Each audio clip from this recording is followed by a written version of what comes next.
Mr. Landry. Thank you. Commandant, of course, I don't have any problem with ice down on the coast of Louisiana, but I was just curious, as a business owner, have y'all looked into the possibility of leasing icebreakers from the private sector rather than trying to pour money into old assets and then come back to us and ask for large capital expenditures? Well, what happened here back in 2005, sir, is the operating funds for our polar icebreakers was transferred to the National Science Foundation. And I'm not sure of the logic in that or the wisdom, but in any case, the National Science Foundation immediately turned around and then started leasing foreign icebreakers.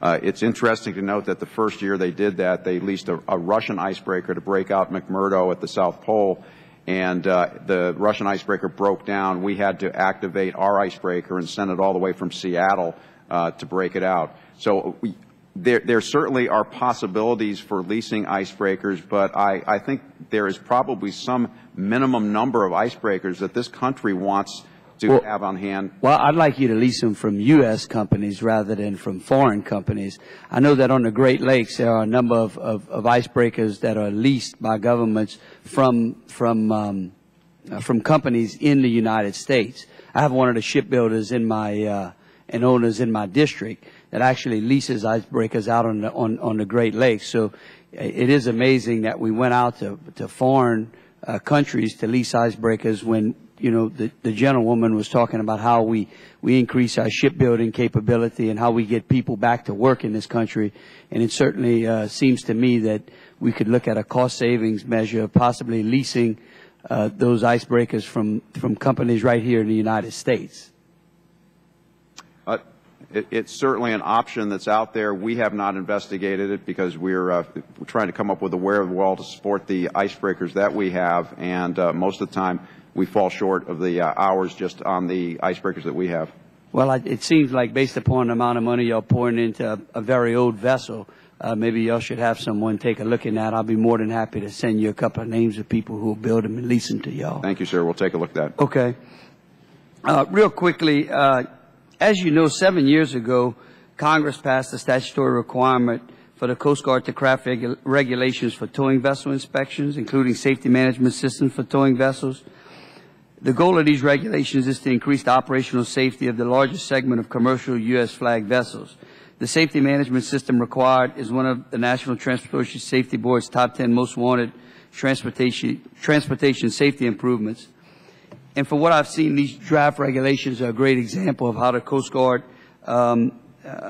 has worked, you know, to get input from private industry and rely greatly upon the wisdom of the private industry in promulgating those regulations. I understand that we still haven't published those in the Federal Register. And after 2 congressional directives and countless industry contacts, could you tell me why we haven't gotten those published yet? Yes, sir. And I understand the importance of pushing this through. There's a lot of good in there, but it does, as you noted, reflect a huge change and probably impacts a lot of resources, not only for the federal government in terms of having inspectors, but also for industry as well in terms of changes they may need to make. And that regulations package has gone back and forth a lot. I've had a chance to give it some focus now during the 9 months that I've been the Commandant.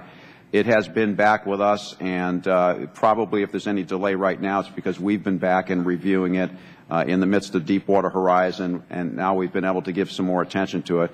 And frankly, I've taken the opportunity to go across the country and talk to the industry groups as well. A broad swath of the maritime industry, but in particular the American waterways operators who certainly are most affected by this bill. In fact, I met with their executive committee just the other night to get input from them.